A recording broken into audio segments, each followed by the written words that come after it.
தாய் தமிழுக்கும் தமிழ் மண்ணிற்கும் இங்கு வீற்றிருக்கும் அனைவருக்கும் என் அன்பு வணக்கம். வயிற்றுக்கு சோறிடல் வேண்டும், இங்கு வாழும் மனிதர்க்கெல்லாம் பயிற்சி பல கல்வி தந்து இந்த பாறை உயர்த்திட வேண்டும் என்று பாரதியின் கனவினை நனவாக்கிய கல்வி புரட்சி செய்த நாயகன் காமராஜரை பற்றி பேச பெருமை கொள்கிறேன்.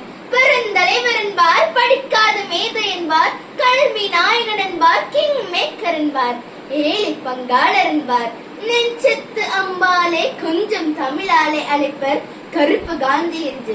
யார் அந்த கருப்பு காந்தி?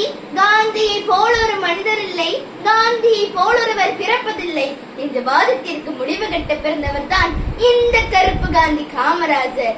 ஆம், ராமநாதபுரம் மாவட்டம் விருதுநகரில் 1903 ஆண்டு ஜூலை திங்கள் 15ஆம் தேதி குமாரசாமி நாடார் சிவகாமி அம்மையார் இன்றெடுத்த கருப்பு வைரம் அவர். 1954ஆம் ஆண்டு தமிழகத்தின் முதலமைச்சராக அரியணை ஏறினார் நம் கர்ம வீரர் காமராஜர். ஓர் அரசியல் தலைவர் எப்படி ஆள வேண்டும், எப்படி சிந்திக்க வேண்டும் என்பதற்கு ஒரே விடை கிங் மேக்கர் காமராஜர். நீர் ஆண்டதோ 9 ஆண்டுகள், உன் சாதனைகள் பேசுகிறது பல 100 ஆண்டுகள். படிப்பறிவில்லாதவர் முதலமைச்சரா என்று ஏளனம் செய்தவர்களின் வாய் மூடுவதற்குள் ராஜாஜியால் மூடப்பட்ட 6000 ஆரம்ப பள்ளிகளை திறக்க ஆணையிட்டார். 6 கோடி ரூபாய் ஒதுக்கி புதிய பள்ளிகள் கட்டவும் அனைத்து பள்ளிகளுக்கும் உடனடியாக ஆசிரியர்களை நியமிக்க ஆணையிட்டார். கல்வி உயர்நிலை குழு அமைத்து கல்வியின் தரத்தை உயர்த்த புதிய பாடத்திட்ட முறையை அறிமுகப்படுத்த ஆணையிட்டார். குழந்தைகள் கல்விக்காக நீண்ட தூரம் செல்லக்கூடாது என்பதற்காக 300க்கும் மேல் மக்கள் தொகையுள்ள எல்லா கிராமங்களிலும் பள்ளிக்கூடங்கள் அமைக்க ஆணையிட்டார். ஒரு வருடத்திற்குள் சுமார் 3000க்கும் மேல் பள்ளிகள் திறந்து சாதனை பட்டியலில் முதலில் இடம் பிடித்தார். அதே படிக்காத முதலமைச்சராய் பதவி வகித்த காலத்தில் ஒரு கிராமத்தில் ஏழை சிறுவன் மாடு மேய்ப்பதை கண்டார். அச்சிறுவனிடம் பள்ளிக்கூடம் சென்று படிக்காததன் காரணம் கேட்டார். அச்சிறுவனோ, பள்ளிக்கூடம் சென்றால் எனக்கு உணவு கிடைக்காது, மாடு மேய்த்தால் தான் எனக்கு உணவு கிடைக்கும் என்றான். இதை கேட்ட காமராஜருக்கு இதயத்தில் முள் தைத்தது போல் இருந்தது. ஆம், சுவர் இருந்தால்தான் சித்திரம் வரைய முடியும், உணவு கிடைத்தால்தான் ஏழை மாணவனும் கல்வி எட்டி பிடிக்க முடியும் என்று எண்ணினார். தமிழகத்தின் அனைத்து பள்ளிகளிலும் இலவச மதிய உணவு திட்டத்தை கொண்டு வந்தார். பதவிக்கு வந்ததும் பணப்பை நிரப்பும் அரசியல்வாதிகளுக்கு மத்தியில் ஏழை குழந்தைகளின் இறைப்பையை நிரப்பினார்.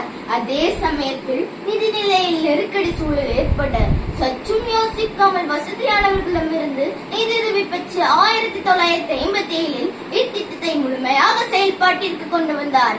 குழந்தைகளின் கல்விக்காக கையேந்தி பிக்ஷை எடுத்த பிதாமகர் பீஷ்மர் அவர்.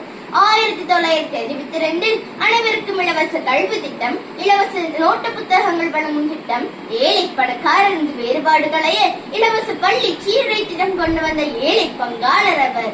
கற்கும் குழந்தைகள் மட்டுமல்ல, கற்பிக்கும் ஆசிரியர்களும் நலமோடு வாழ ஊதியத்தை உயர்த்தியும் ஆசிரியர்களுக்கு வீடு கட்டுக் கொடுத்தும் இரவு நேர பாடசாலை அமைத்தும் முதியோர் கல்வி தொடங்கியும் அறியாமை எனும் இருளை அடியோடு விரட்டிய ஆதவன் அவர்.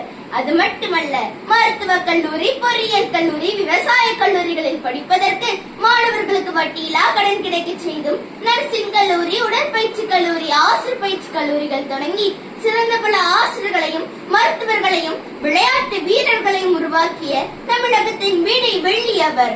தான் படிக்கவில்லை தவிர தன் தமிழகத்தின் குழந்தைகள் எக்காரணம் கொண்டும் கல்வியில் சலை குனிய கூடாது என்பதற்காக எல்லா மாவட்டத்திலும் மத்திய நூலகங்கள் தொடங்கியும் இந்தியாவிலே முதலாக 454 நூலகங்கள் தொடங்கியும் கல்வி புரட்சி செய்து தமிழகத்தை தலைநகரச் செய்த நாயகன், கல்வி தந்தை, தனித்தூண் காமராஜர். 1000 கைகள் மறைத்தாலும் ஆதவன் மறைவதில்லை, 1000 தலைவர்கள் உதித்தாலும் பெருந்தலைவருக்கு ஈடெவரும் இல்லை. இத்தனை சிறப்பு வாய்ந்த நம் பெருந்தலைவரின் பிறந்த நாளை கல்வி வளர்ச்சி நாளாக கொண்டாடுவதில் பெருமை கொள்கிறேன். நாமும் அவர் வழி நின்று வாழ்வோமாக. வாழ்க பாரதம், வாழ்க நற்றமிழர், வாழிய பாரதம், மணித்திரு நாடு, வந்தே மாதரம், ஜெய்ஹிந்த். நன்றி.